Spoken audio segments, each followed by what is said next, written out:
थोड्याच वेळात लाईव्ह येतोय. विषय आहे डॉक्टर बाबासाहेब आंबेडकर आणि मुस्लिम समाज.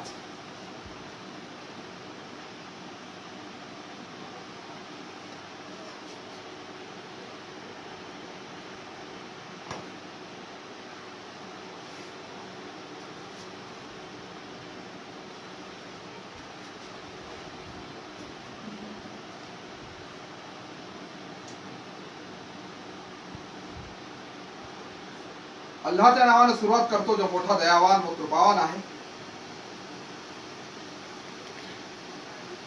आज 14 एप्रिल 2020 बाहेर कोरोनामुळे लॉकडाऊन असल्यामुळे आज डॉक्टर बाबासाहेब आंबेडकर यांच्याविषयीचे अनेक कार्यक्रम हे रद्द झालेले आहेत. आपण बाहेर कार्यक्रम साजरा करू शकत नाही, म्हणून आज आपण हा कार्यक्रम लाईव्ह करत आहोत. सुरुवातीला आपण बघूया की या कार्यक्रमांची या विषयाची गरज काय होती. विषय आहे डॉक्टर बाबासाहेब आंबेडकर आणि मुस्लिम समाज. तर याची गरज का पडली होती हे आपण सुरुवातीला बघूया. अल्लाह कुराणामध्ये सांगतो, अध्याय क्रमांक 73 आणि श्लोक क्रमांक 4 मध्ये की वरत्तील कुराण तरतील, म्हणजे आणि सावकाशपणे कुराणाचे पठण करीत जा. सावकाशपणे म्हणजे फक्त सावकाशपणे नाही, तर काळजीपूर्वक समजून उमजून कुराण वाचत चला. आता हा श्लोक मी सुरुवातीला का म्हणत आहोत हे मी सगळ्यात शेवटी सांगेन. या श्लोकाचा आणि या विषयाचा काय संबंध आहे. सर्वात पहिले आपण बघूया की या विषयाची गरज का पडली. गरज यासाठी पडली की डॉक्टर बाबासाहेब आंबेडकर यांचं भगवेकरण मी म्हणणार नाही, सॅक्रोनायझेशन मी म्हणणार नाही, कारण भगवा हा कलर जो आहे, भगवा हा शब्द पाली भाषेतून आलेला आहे, तो श्रमण संस्कृतीतून आलेला आहे, बौद्ध संस्कृतीतून आलेला आहे, म्हणून मी भगवेकरण म्हणणार नाही.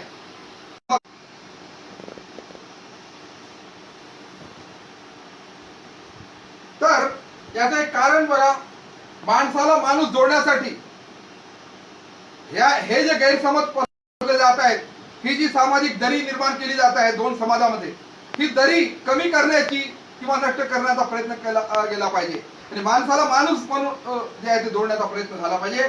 त्याच्यासाठी अनेक जे आहे ते षडयंत्र रचले जात आहे. जसं हे तुम्ही फोटो बघत असाल, कॅमेरा यहाँ पर लाईये, की नवभारत टाइम्सची ही 2018 ची बातमी आहे.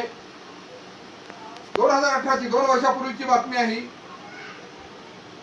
की आंबेडकर नगरमध्ये बाबासाहेब आंबेडकरांच्या पुतळ्याला दुग्धाभिषेक केला आणि त्याच्यानंतर जे आहे भगवी चादर त्यांना पांघरली आणि अशा प्रकारे जे त्यांना टिळा वगैरे लावला वगैरे. यावरून तुम्ही समजू शकता की मी काय सांगणार. याच्यावर काही लोकांनी आक्षेपही घेतला तिथल्या एका आमदाराने की एका राजकीय नेत्याने जे आहे ते अशा प्रकारचं कृत्य करायला नको. संघाचं मुखपत्र ऑर्गनायझर मध्ये देखील अनेक गोष्टी आलेल्या आहेत. विशेष करून विनय कटियार यांचा जो इंटरव्ह्यू आला होता त्याच्यामध्ये त्यांनी थॉट्स ऑन पाकिस्तान या पुस्तकाला घेऊन जे आहे ते अनेक गोष्टी मांडल्या. थॉट्स ऑन पाकिस्तानच्या नावाने अनेक गोष्टी जे आहे ते मांडल्या त्यांनी. आणि याच पुस्तकाला घेऊन अनेक आक्षेप घेत असतात लोक.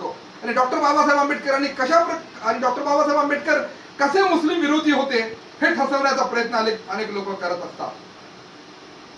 म्यानमारचं उदाहरण ही काही लोक घेतात की म्यानमार मध्ये बौद्ध लोकांनी कशा प्रकारे मुस्लिमांसोबत वागले, कशा प्रकारे त्यांची वर्तणूक होती, असं मुसलमानांना भडकवण्यात येते काही लोकांकडून. तर आमच्या आंबेडकरी समाजाला सांगण्यात आले की हेच ते मुसलमान आहे की जे अफगाणिस्तानमध्ये बौद्ध मूर्ती ज्यांनी फोडली होती आणि त्याचं निमित्त करून भडकवण्यात येतं. वास्तविक पाहता ती जी मूर्ती तोडण्यात आली होती त्याचं समर्थन कोणत्याच भारतीय मुस्लिम संघटनेनं केलेलं नाहीये. सर्व भारतीय मुस्लिमांनी एका आवाजानं त्याचा निषेध नोंदवला आणि जमात इस्लामी हिंद सहित अनेक मुस्लिम संघटनांनी त्याचा एकमुखानं त्याचा निषेध केला आहे. कोणी त्याचं समर्थन केलेलं नाही.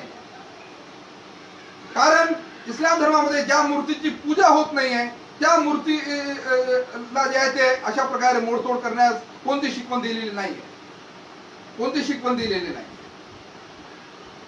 अशा प्रकारे समाजामध्ये वितुष्ट निर्माण करण्याचं कार्य काही लोक करत असतात.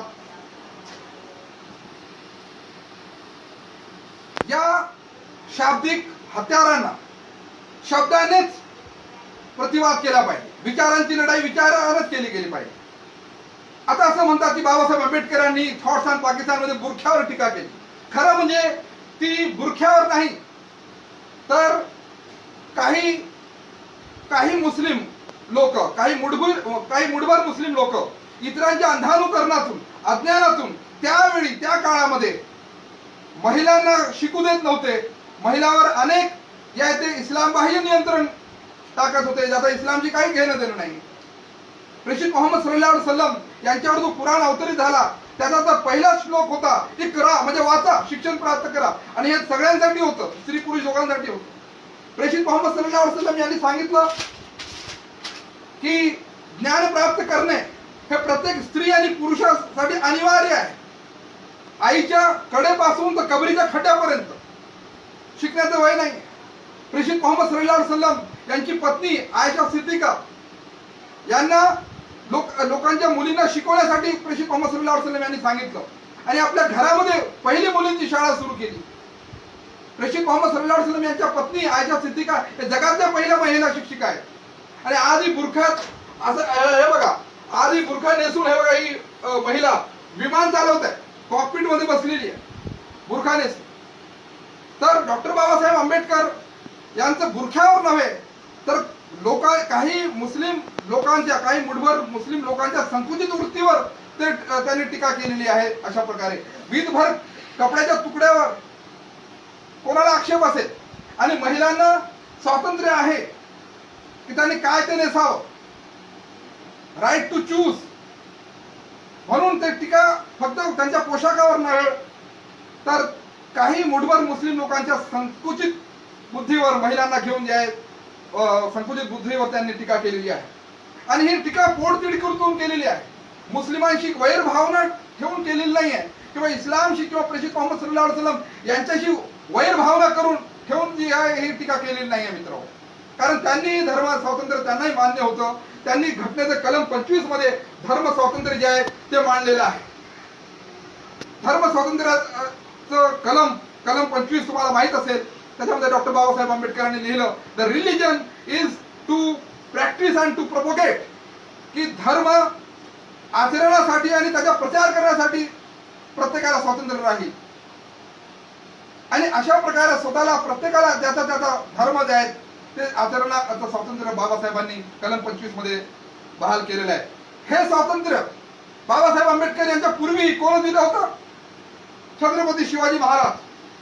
छत्रपती शिवाजी महाराजांनी फरमान काढलं होतं. त्या फरमानाला उद्धृत केलं न्यायाधीश रानडे यांनी. The rise of Maratha power, तुम्ही पुस्तक अमेझॉन वरून मागवून ते वाचू शकता. त्याच्यामध्ये फरमान काढलेलं आहे की ज्याचा धर्म त्याचा त्याने करावा, त्यात कोणी बखेडा करू नये, की ज्याचा धर्म त्याचा त्याने करायचा, एकमेकांमध्ये हस्तक्षेप करायचा नाही. अशा प्रकारे बाबासाहेब आंबेडकर यांनी नंतर याच फरमानाचं, या छत्रपती शिवाजी महाराजांनी दिलेल्या स्वातंत्र्याचं रूपांतर जे आहे ते कलम 25 मध्ये केलेलं आहे. आणि हा समान नागरिक कायदा आहे की ज्याला त्याला त्याच्या धर्माच्या नुसार आचरण करण्याचं स्वातंत्र्य देण्यात यावं. हा बाबासाहेबांचा समान नागरिक कायदा आहे. परंतु आज या साहेबांचा, या सत्ताधारी साहेबांचा एक समान नागरिक कायदा वेगळा आहे. समान नागरिक कायदा आणि एक समान नागरिक कायदा वेगळा आहे भाऊ. युनिफॉर्म सिव्हिल कोड आणि कॉमन सिव्हिल कोड या दोन वेगळ्या गोष्टी आहेत.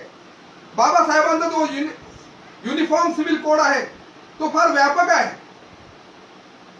त्याला आर्थिक, सामाजिक, राजकीय अनेक त्याच्या कक्षा आहेत. लाइव ठीक से चल रहा है, कोई प्रॉब्लम नहीं? नहीं चालू रखो, 2 मिनट.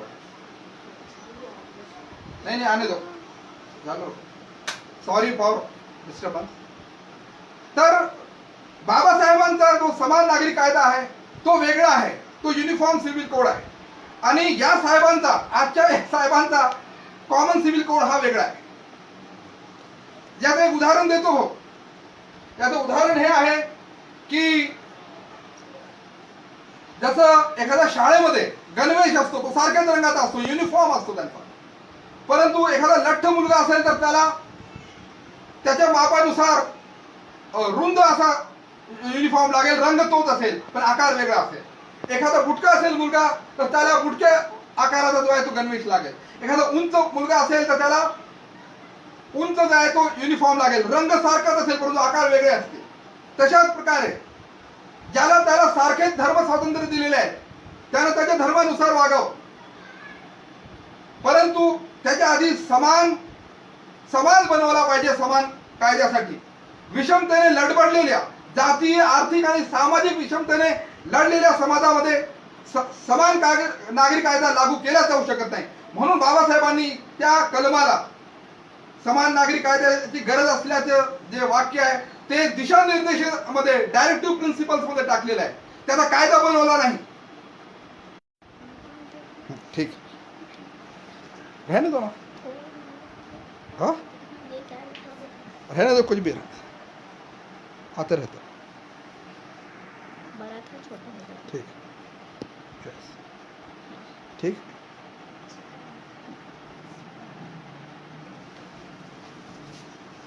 सॉरी, मध्ये मध्ये जे आहे ते डिस्कनेक्ट होत आहे.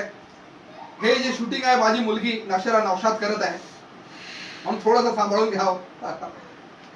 तर छत्रपती शिवाजी महाराजांनी दिलेलं धर्म स्वातंत्र्य त्याचं रूपांतर बाबासाहेब आंबेडकरांनी जे आहे ते कलम 25 मध्ये केलेलं आहे. आणि शिवरायांनी सांगितलं होतं एकमेकाच्या धर्मामध्ये हस्तक्षेप करू नका, बखेडा करू नका. आणि बाबासाहेबांनाही तेच अपेक्षित होतं. बाबासाहेबांचा समान नागरिक कायदा वेगळा आहे आणि या सत्ताधाऱ्यांचा एक समान नागरिक कायदा वेगळा आहे. समान नागरिक कायदा आणि एक समान, समान आणि एक समान या दोन शब्दामध्ये मधला फरक तुम्ही समजून घ्या. म्हणून आधी समान समाज करा, नंतर समान नागरिक कायदे लावा, आमची अशी मागणी आहे. आणि म्हणून याचा परिणाम काय? बाबासाहेब आंबेडकर आणि मुस्लिम समाजाला घेऊन ज्या गैरसमजुती पसरवण्यात येत असतात दर 14 एप्रिलला आणि दर 6 डिसेंबरला, त्याचे परिणाम काय होतात? तर ज्या दंगली होतात त्याच्यामध्ये मुस्लिम आणि बहुजन तरुणांची माती भडकवली जातात आणि त्यांचा वापर केला जातो दंगलीसाठी, ध्रुवीकरणासाठी. आणि त्या ध्रुवीकरणातून आपली राजकीय पोळी शेकली जाते. हे राजकारण केलं जातं. म्हणून बाबासाहेब आंबेडकर यांच्याविषयी, मुस्लिमांविषयी बाबासाहेब आंबेडकर यांचे विचार काय होते हे जाणून घेणं फार आवश्यक आहे, फार आवश्यक आहे. सगळ्यात मोठा तो प्रश्न विशेष करून सोशल मीडियावर विचारला जातो तो हा आहे की बाबासाहेब आंबेडकर यांनी इस्लाम का स्वीकारला नाही. हा प्रश्न नेहमी विचारला जातो. याच्या उत्तरासाठी पहिली गोष्ट, ही गोष्ट लक्षात घ्या, इकडे लक्ष द्या की बाबासाहेब आंबेडकर यांचं जे निर्माण झालं ते 1956 ला झालं. आणि 1956 पर्यंत जगामध्ये कुराणाचं मराठी, हिंदी, इंग्रजी भाषांतरे झालेली नव्हती, मुबलक प्रमाणात झालेली नव्हती. तुम्हाला माहित आहे कुराणाचं सर्वात पहिलं मराठी भाषांतर कोण करविलं? छत्रपती शिवाजी महाराजांचे वंशज राजा ऋषी शाहू महाराज यांनी सुफी मोहम्मद याकूब यांना बोलविलं आणि त्यांना 25,000 रुपये खर्च दिला पुराणाचं भाषांतर प्रकाशित करून घेण्यासाठी. त्या काळातले 25,000 रुपये आज कोट्यवधी अब्जावधी रुपये आहेत. आणि पुराणाचं भाषांतर करून घेतलं. परंतु आज ती प्रत उपलब्ध नाहीये सहसा. मी फार चेक करतोय, मी एकदा वाचली होती फक्त अमरावतीमध्ये. आज ती प्रत मला सापडत नाही. आज तिथं अमरावतीला पण नाहीये ती प्रत. म्हणजे फार लिमिटेड त्या प्रती होत्या, फार लिमिटेड प्रती होत्या. भारतामध्ये त्याचा इतका प्रसार झाला नव्हता. म्हणून ही आम्हा मुसलमानांची चूक आहे. हा आम्हा मुसलमानांचा करंटपणा आहे त्यावेळेच्या, की आम्ही डॉक्टर बाबासाहेब आंबेडकर सारख्या महान जिज्ञासू आणि अभ्यासू महामानवापर्यंत आम्ही कुराणाचं भाषांतर शकलो नाही. आणि याची खंत स्वतः बाबासाहेब आंबेडकरांनी व्यक्त केलेली आहे. देवी देवीलाल यांचं पुस्तक डॉक्टर आंबेडकर की दिनचर्या, डॉक्टर बाबासाहेब आंबेडकर की दिनचर्या हे हिंदी पुस्तक जे आहे ते तुम्ही आणून वाचू शकता. दिल्लीमध्ये त्याचं प्रकाशन आहे. देवी देवीलाल यांचं, त्याच्यामध्ये बाबासाहेब याच्याविषयी खंत व्यक्त करतात की त्यांनी कुराण वाचलं नव्हतं. त्यांनी कुराण वाचलं नव्हतं हा आमचा दोष आहे मुसलमानांचा की आम्ही पोहोचू शकलो नाही. अहो उर्दू मध्ये, मराठी इंग्रजी हिंदी जाऊ द्या, उर्दू मध्ये आम्ही भाषांतर त्याची फार जास्त प्रमाणात फार लवकर करू शकलो नाही. फार अलीकडे झालेली आहे त्यांची भाषांतर, फार अलीकडे उर्दू मध्ये भाषांतर झालेली आहे. हे पहिलं कारण. दुसरं कारण काय आहे की एखादा धर्म स्वीकारला नाही याचा अर्थ त्या धर्माची दुश्मनी असते का? तो धर्म मानणाऱ्या लोकांची दुश्मनी असते का? एक उदाहरण देतो मी तुम्हाला की एक युवक आहे, एक तरुण युवक आहे, त्याने एका मुलीशी लग्न केलं, तिला पसंत आली, त्या मुलीशी लग्न केलं. याचा अर्थ ती मुलगी वगळता इतर सगळ्या जगातल्या सगळ्या मुलीशी त्या युवकाची काही दुश्मनी आहे का? नाही. हे तर्क नाही, हा तर्कट आहे. बाबासाहेब आंबेडकर यांनी बौद्ध धर्म स्वीकारला याचा अर्थ त्यांच्या सगळ्या मुसलमानांची दुश्मनी होती का? नाही. सगळ्या ख्रिश्चन लोकांची दुश्मनी होती का? नाही. सगळ्या जीव लोकांची दुश्मनी होती का? सगळ्या शीख लोकांची दुश्मनी होती का? नाही. म्हणून हा तर्कच चुकीचा आहे की त्यांनी इस्लाम स्वीकारला नाही म्हणून ते मुस्लिम विरोधी होते. हा तर्कच चुकीचा आहे. मला सांगू द्या की मुस्लिम समाजाशी आणि इस्लाम समाजाविषयी त्यांचे काय विचार होते. तर बाबासाहेबांचं थॉट्स ऑन पाकिस्तान जे मराठीत भाषांतर आहे, पाकिस्तान अथवा भारताचे विभाजन, पान नंबर 253 वाचा तुम्ही. काय म्हणतात बाबासाहेब? जेथे वर्णवादी आपल्या सामाजिक कुरीतींच्या चिखलात अडकून पतनाकडे जात आहेत आणि फारच रूढीवादी आहेत, तेथे भारताचे मुसलमान त्या वाईट गोष्टींच्या विरुद्ध आहेत आणि वर्णवाद्यांच्या तुलनेत ते अधिक प्रगतिशील आहेत. जे लोक मुस्लिम समाजाला अगदी जवळून जाणतात, इस्लामचा प्रसार त्यांना आश्चर्यचकित करतो. बाबासाहेब म्हणतात की तुलनात्मक दृष्ट्या सामाजिक बाबतीत मुसलमान हे जास्त प्रगत आहेत. हा फार मोठा एक गैरसमज पसरवला जातो की मुसलमान जे आहेत ते सगळ्या जगातले अप्रगत आहेत, मागासलेले वगैरे आहेत. भारतातले आहेत मागासलेले, खरं आहे. त्याचं कारण आहे की आम्ही धर्म परिवर्तन केलं, व्यवस्था परिवर्तन केलं नाही. व्यवस्था परिवर्तनाची पहिली पायरी धर्म परिवर्तन असते, हे खरं आहे. त्याच्याशिवाय व्यवस्था परिवर्तन होत नाही. सत्य धर्म स्वीकारावा लागतो. परंतु नुसत्या धर्म परिवर्तनानं समस्या सुटत नाही, तर धर्म परिवर्तनासोबतच व्यवस्था परिवर्तन देखील केलं पाहिजे. आम्ही मुसलमानांनी धर्म परिवर्तन केला, फक्त व्यवस्था परिवर्तन नाही केलं. इस्लामला धर्म म्हणून स्वीकारला, धम्म म्हणून स्वीकारला नाही. कारण इस्लाम हा फक्त धर्म नसून तो धम्म देखील आहे, जीवनसंहिता देखील आहे, एक व्यवस्था देखील आहे. म्हणून आज आम्ही भारतीय मुसलमान इतक्या एवढ्या समस्याग्रस्त आहोत. परंतु जगामध्ये पहा तुम्ही, पहिले 3 सगळ्यात श्रीमंत देश कतर वगैरे हे मुसलमान आहेत. अनेक शास्त्रज्ञ जन्माला आले आहेत मुसलमान समाजामध्ये. मुस्लिम सायंटिस्ट गुगलवर टाईप करून पहा तुम्ही, त्यांचं नाव बदललं. अबू अली सिनाचं ॲव्हिसिनिया करून टाकलं, जाबिर इब्न हय्यानचं गिबर करून टाकलं, अनुलेखानं मारलं त्यांना. आणि सर्वात मोठा तुम्हाला पुरावा देतो डॉक्टर बाबासाहेब आंबेडकर यांच्याविषयी, यांचे इस्लाम विषयी काय विचार होते. हे बघा, माझ्याकडे पुस्तक आहे, हे महाराष्ट्र शासनानं छापलेलं आहे. काय नाव आहे याचं? Doctor Babasaheb Ambedkar writing and speeches, Marathi भाषांतर आहे, खंड व्हॉल्यूम 20. मराठीत काय आहे? डॉक्टर बाबासाहेब आंबेडकर लेखन आणि भाषणे, खंड 20. हे पुस्तक आहे, महाराष्ट्र शासनानं छापलेलं आहे. त्याच्यामध्ये हे बघा, पान नंबर 65 वर बाबासाहेब काय सांगतात? मी मनानं बोलत नाहीये, बाबासाहेबांनी जे ते लिहिलेलं वाचतोय. बाबासाहेब म्हणतात, तुम्हाला मोक्षासाठी धर्मांतर करावयाचे नाही. कोणत्या धर्माची तत्वे विशेष संयुक्तिक आहेत याविषयीचा हा प्रश्न नाही.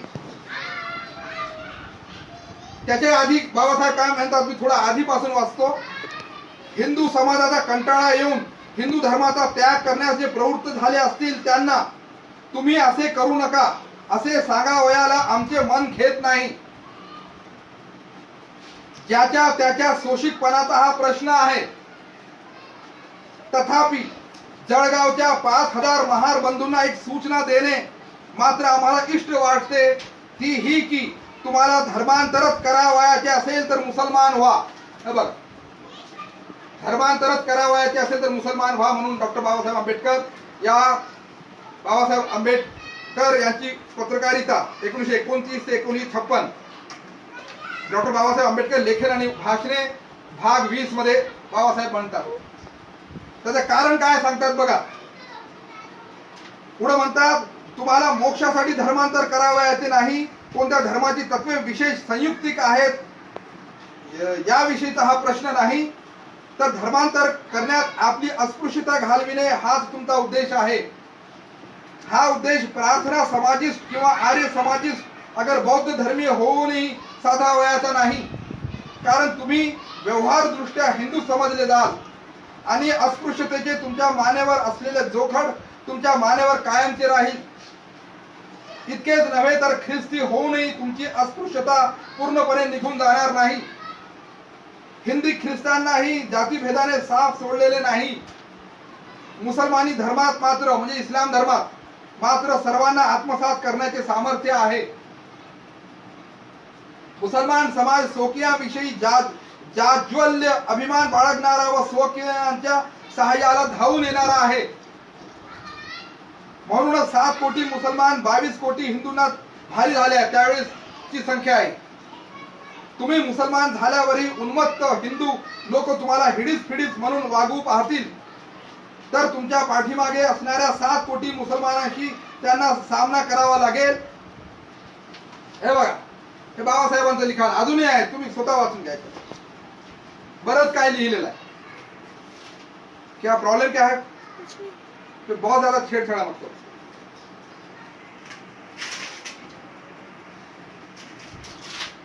अशा प्रकारे बाबासाहेब आंबेडकरांनी 1936 मध्ये महार परिषद जी येवल्याला झाली होती त्याच्यामध्ये आपल्या बांधवांना अशा प्रकारचं आवाहन केलं होतं. नंतर काही सामाजिक आणि काही राजकीय घडामोडी घडल्या.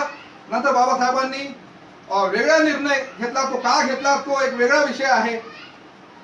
त्याचा उहापोह मी याच्या अगोदर केलेला आहे. बाबासाहेब आंबेडकर यांची जर मुसलमानाची दुश्मनी असती किंवा इस्लामची दुश्मनी असती तर 12 एप्रिल 1929 पासून तर 6 सप्टेंबर 1929 पर्यंत बहिष्कृत जे ते पेपर चालवायचे, वर्तमानपत्र चालवायचे, त्या वर्तमानपत्रामध्ये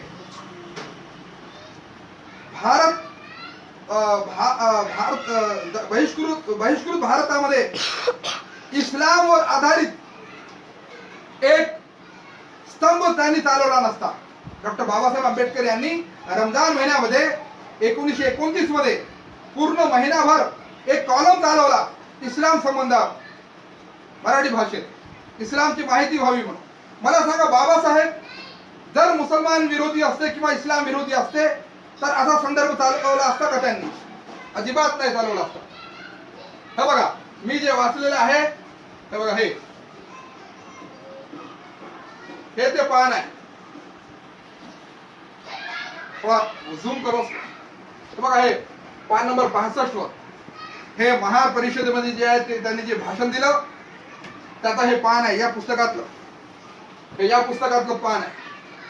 पाच ठीक.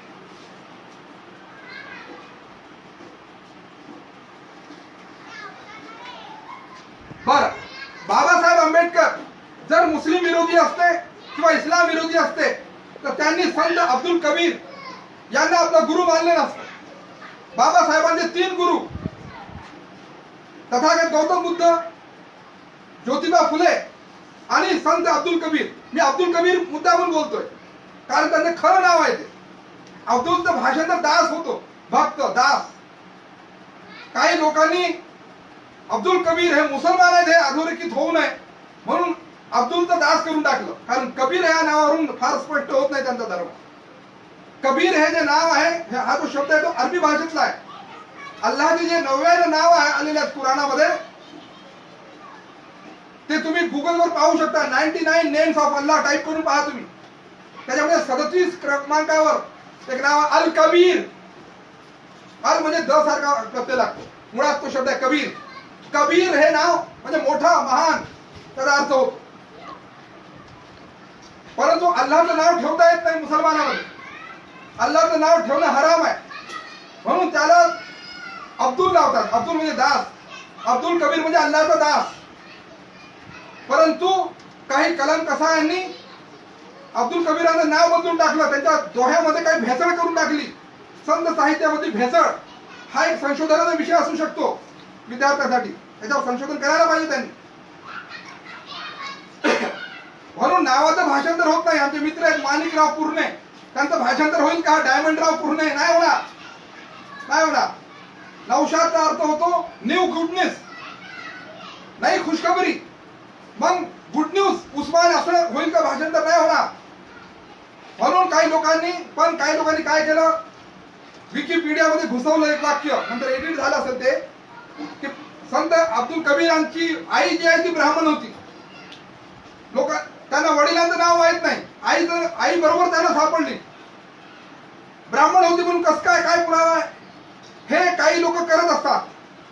बाबासाहेब आंबेडकर यांचे गुरु मुसलमान होते, ही गोष्ट अधोरेखित होऊ नये म्हणून काही लोकांनी काय केलं, काही कलम कसायांनी, काही वर्णवादी विचाराच्या लोकांनी संत अब्दुल कबीराचं नाव दास कबीर करून टाकलं. जर बाबासाहेब आंबेडकर मुसलमान विरोधी किंवा इस्लाम विरोधी असते तर त्यांनी एका मुसलमान सुफी संताला गुरु मानलं नसतं. मित्र हो, सांगायचं तात्पर्य म्हणजे काय, की बाबासाहेब आंबेडकर यांचे इस्लाम आणि मुसलमानांविषयी फार सकारात्मक विचार होते. हे बाबासाहेब आंबेडकर यांचे आम्हा मुसलमानावर फार उपकार आहेत. बाबासाहेब आंबेडकरांनी कलम 25 टाकलं, कलम 19 टाकलं घटनेमध्ये. म्हणूनच आज आम्ही मान उंचावून द्यायची अजान देऊ शकतो. म्हणून आज आम्ही नमाज पढू शकतो, आज आम्ही दाढी ठेवू शकतो. बाबासाहेबांच्या कलम 25 मुळे आज आम्ही टोपी नेसू शकतो, आज आम्ही शेरवानी नेसू शकतो, आमच्या महिला बुरखा नेसू शकतात. ते बाबासाहेब आंबेडकर यांच्या कलम 19 आणि 25 या घटनेच्या कलमामुळे. त्याच्यामध्ये धर्म स्वातंत्र्य आहे, भाषण स्वातंत्र्य आहे. कलम 29 आणि 30 मध्ये बाबासाहेब आंबेडकरांनी अल्पसंख्याकांना स्वतःची संपत्ती, स्वतःची सामाजिक संपत्ती, जसं वक्फ प्रॉपर्टी आहे, हे ठेवण्याच्या, स्वतःच्या संस्था उघडण्याच्या आणि ते चालवण्याचं स्वातंत्र्य दिलेलं आहे. आज जे वक्फ बोर्ड तुम्ही वाचता, वक्फ संपत्ती पाहता तुम्ही, ती फक्त जी सुरक्षित आहे ती बाबासाहेब आंबेडकर यांनी कलम 29 आणि कलम 30 जे घटनेमध्ये टाकलं त्याच्यामुळे ती सुरक्षित आहे. हे बाबासाहेबांचे मुसलमानावर उपकार आहे. बाबासाहेब आंबेडकर यांनाही मुस्लिम समाजाने देखील सहकार्य केलेले आहे. त्याची अनेक उदाहरणं आहेत. पहिली गोष्ट,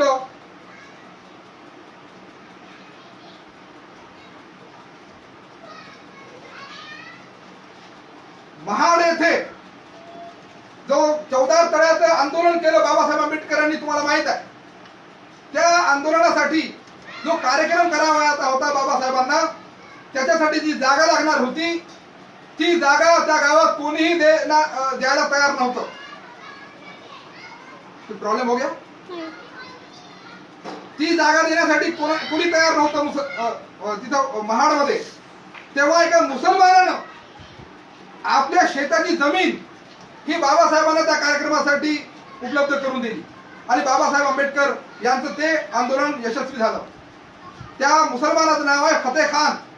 त्या फतेह खान यांची नात आजही महाडमध्ये आहेत.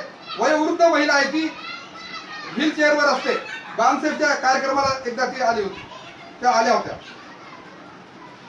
म्हणून महाड सत्याग्रहाला मदत करणारा एक मुसलमान होता. त्या चौदार तळ्याच्या आंदोलनानंतर आंदोलन झालं, कार्यक्रम झाला, बाबासाहेब आंबेडकर निघून गेले. परंतु त्यांचे कार्यकर्ते घरी जात असताना काही वर्णवाद्यांनी त्या कार्यकर्त्यावर हल्ला चढवला, त्यांना मारहाण केली, जखमी केलं. बाबासाहेबांच्या जखमी कार्यकर्त्यावर मलमपट्टी करणारे हे त्याच महाड मधले मुसलमान आणि ख्रिश्चन होते.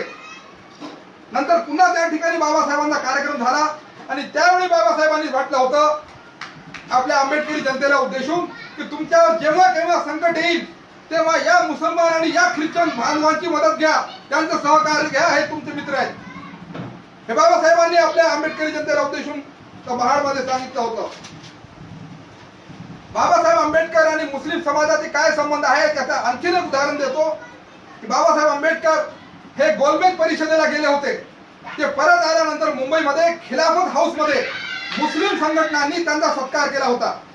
एक आणखीन उदाहरण सांगतो. घटना समितीमध्ये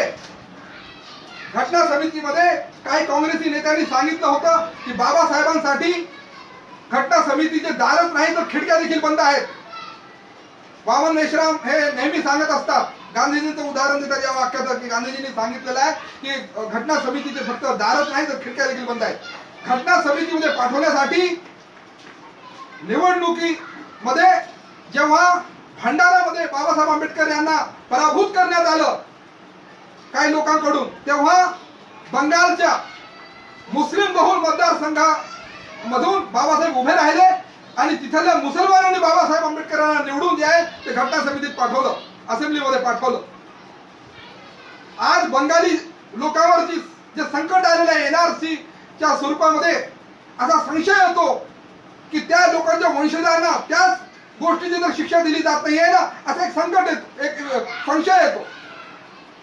बाबासाहेब आंबेडकर आणि मुस्लिम समाज यांच्या संबंधाविषयीचं एक आणखी उदाहरण सांगतो की डॉक्टर बाबासाहेब आंबेडकर हे एकदा इफ्तार पार्टीमध्ये देखील सामील झाले होते. कॉम्रेड मौलाना मौलाना मोहानी, हसरत मोहानी, कॉम्रेड मौलाना हसरत मोहानी यांच्यासोबत बाबासाहेबांचा एक फोटो आहे. गुगलवर तुम्ही टाईप करा मौलाना हसरत मोहानी आणि डॉक्टर आंबेडकर असं काही टाईप करा तुम्ही, तुम्हाला ते फोटो येऊन जाईल. इफ्तार पार्टी मधला तो फोटो आहे. डॉक्टर बाबासाहेब आंबेडकर यांनी मुस्लिम समाजासोबत इफ्तार पार्टी देखील जी आहे ते घेतलेली आहे. त्या इफ्तार पार्टीमध्ये देखील सहभाग नोंदवलेला आहे. आता मुस्लिमांना आपुलकी का आहे बाबासाहेबांप्रती, का आहे? कारण बाबासाहेब आंबेडकर यांनी जी समतामूलक तत्वे सांगितली होती ती समतामूलक तत्वे ही प्रेषित मोहम्मद सल्लल्लाहु अलैहि वसल्लम यांनी आजपासून 1400 वर्षापूर्वी सांगून दिलेली आहे.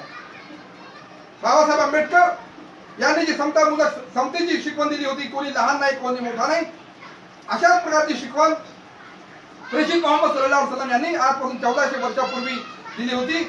पैगंबरांचं शेवटचं प्रवचन तुम्ही वाचा, त्याच्यामध्ये ते म्हणतात की कोणत्याही अरबेतरावर श्रेष्ठत्व नाहीये, कोणत्याही अरबेतराला कोणत्याही अरबावर श्रेष्ठत्व नाहीये, कोणत्याही काळ्याला कोणत्याही गोऱ्यावर श्रेष्ठत्व नाहीये, कोणत्याही गोऱ्याला कोणत्याही काळावर श्रेष्ठत्व नाहीये.